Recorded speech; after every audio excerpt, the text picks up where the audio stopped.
Police TV by Tim Vickery, read by Vincenzo Nicoli.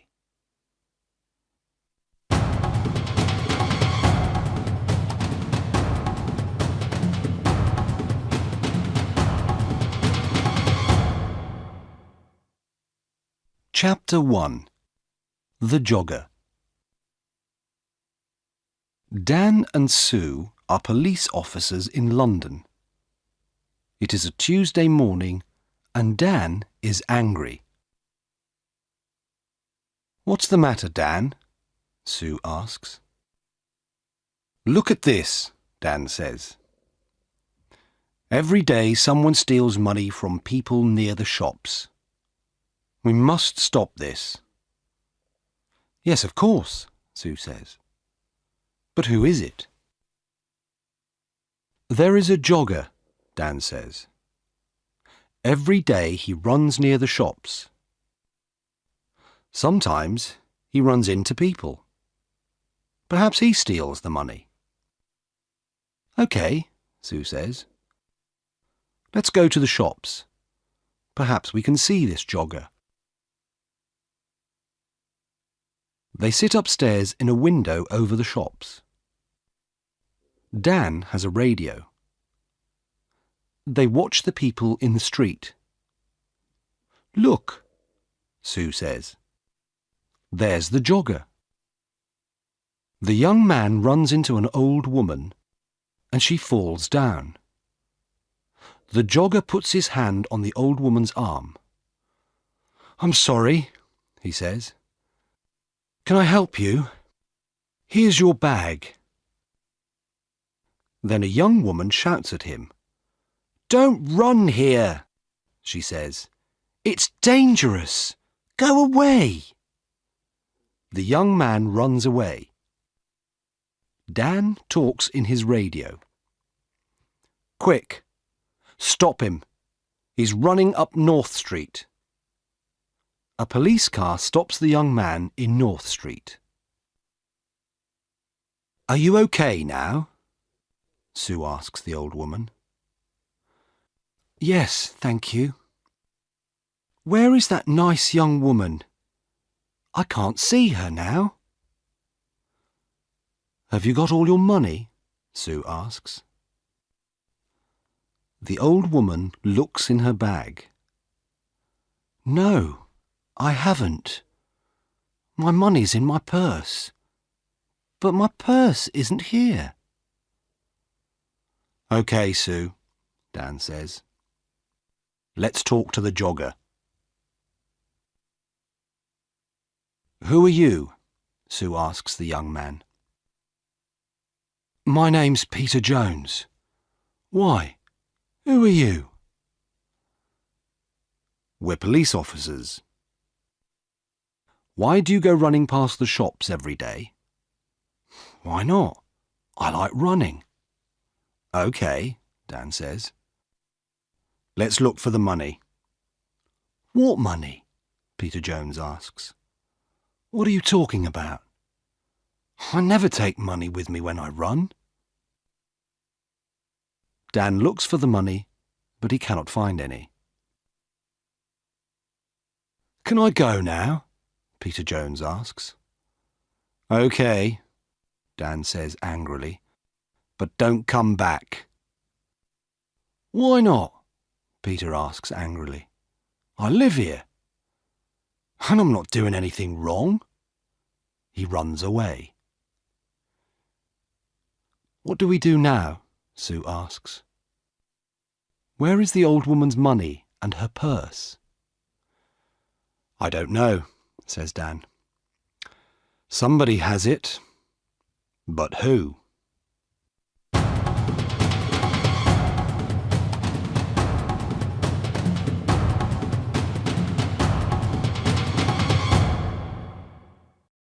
Chapter 2. TV. Dan and Sue go back to the shops. "I don't understand," Dan says. "The jogger hasn't got the money, so we must look for someone different." "Look," Sue says. There's a TV camera over that shop door. Perhaps that can help us. They go into the shop and watch the video. Look, Sue says. There's the old woman. She's getting money from the bank and putting it into her purse. Now she's putting the purse into the bag. Stop the video there, says Dan. Now, look carefully. Is anybody watching her? There are a lot of people in the street, Sue says. I'm not sure. Is it that man with the long hair? Perhaps, says Dan. Let's go on. What happens next? They watch the video. The jogger runs into the old lady. He stops and helps her. She shouts at him and he runs away. Then a lot of people come and help the old lady. Look, Sue says. The long-haired man has her arm. Yes, but that woman has her bag, Dan says. What's she doing with it? Oh, I can't see. There's a man in front of her. Listen, I have an idea, Dan says. You go to the bank tomorrow and take some money out. Why is that a good idea? Sue asks. Because we can watch you, Dan answers. Get a lot of money from the bank and let everybody in the street see it. Take a radio too, so you can talk to me. OK, Sue says. We can do that tomorrow morning then.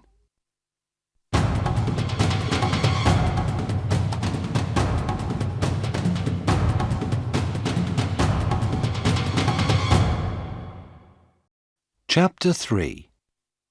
Help me, quick. Next day, Sue goes to the bank. Dan is watching with another policeman, Jim. They have radios. I'm getting the money now, Sue says. That's good, Sue, Dan says on his radio. Now let everybody see it. Sue drops some money near her feet. People in the street look at her. Look, there's the man with the long hair, Jim says. He's picking up the money. Shall I arrest him?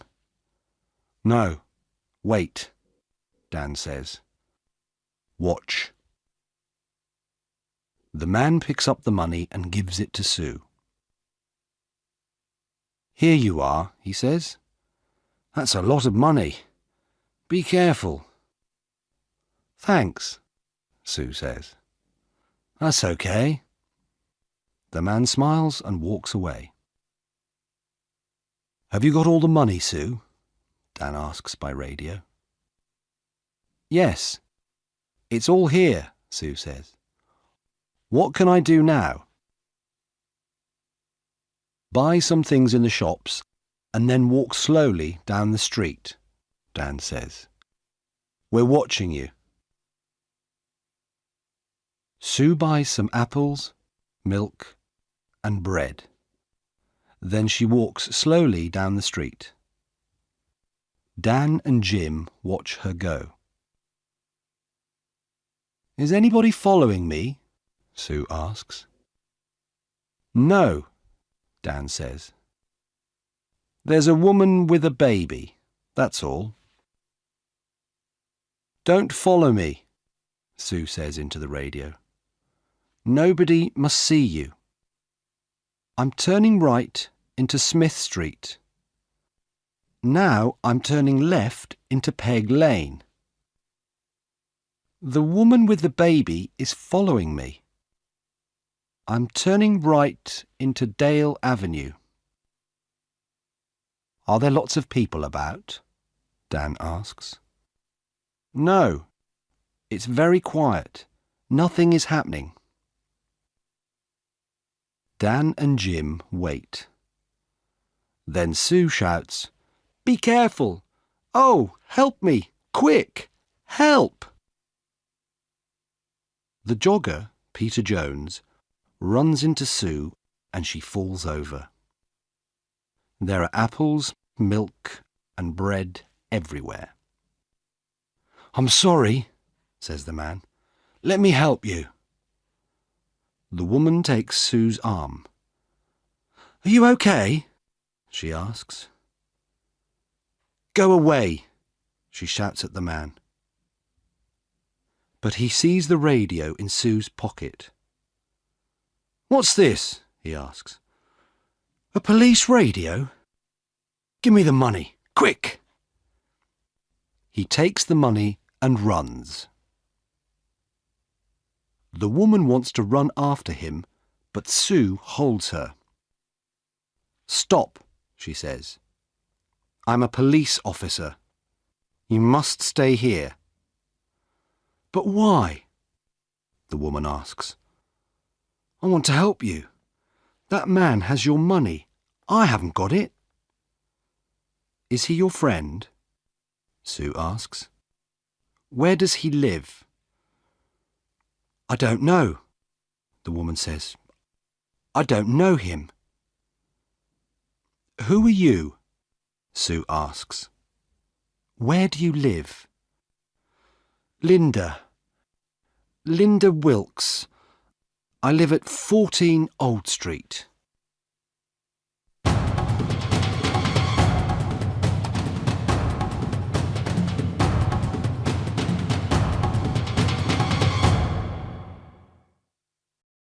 Chapter 4. Man with a Knife. Dan runs up to Sue. "Are you okay?" he asks. "Yes, I'm okay," she says. "Go on, Dan. Run." Sue calls a police car on her radio. Dan runs after Peter Jones.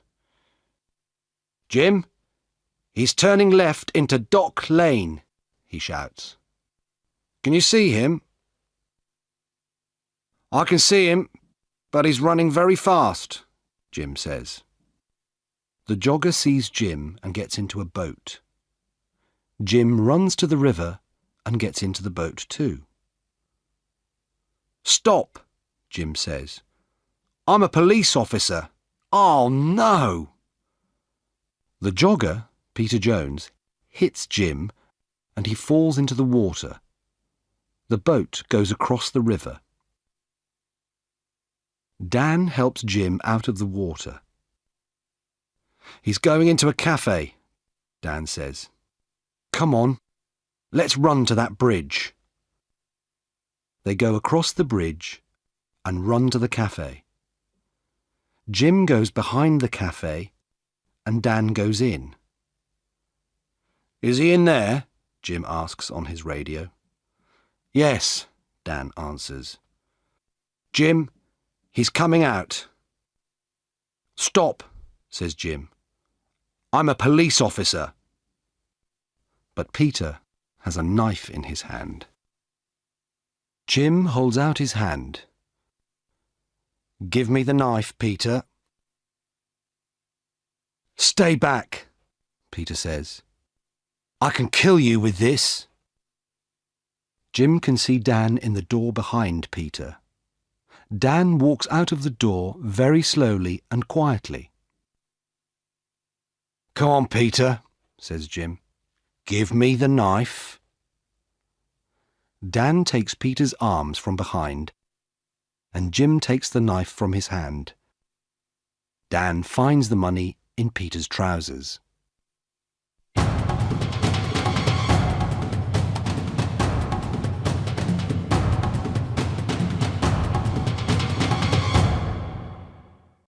Chapter 5. At the police station. "I want to go home now," says Linda. "My baby is hungry and tired." "Do you know Peter Jones?" Sue asks. Do you and Peter steal money from people? No, I don't know him, and I never steal money. Do you know this woman, Peter? Dan asks. No, says Peter. I don't know her. Who is she? Dan and Sue go back to their office. Does Linda work with Peter? Dan asks Sue.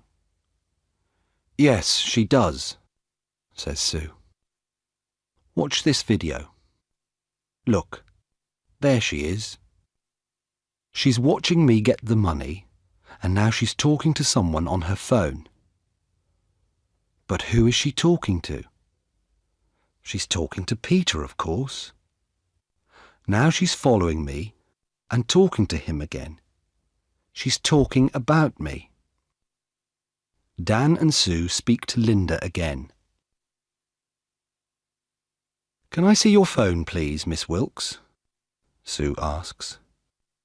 My phone? Why do you want to see that? Well, it remembers a lot of numbers. Sue presses 1 on Linda's phone. Peter's phone begins to ring. Sue laughs. Let me ask you again, Miss Wilkes. Do you know Peter Jones? Well, yes, OK. I know him. But I don't steal money. Sue and Dan take Linda home. They go into her house. There's £200 under your bed, Linda, Dan says. And look, this is the old lady's purse. This is a nice photo of you and the baby, Sue says. But who is the man? Is he the baby's father? OK, it's Peter, says Linda. And yes, I do steal the money. I'm sorry, OK? No, Linda, it's not OK, Sue says. It's not OK at all.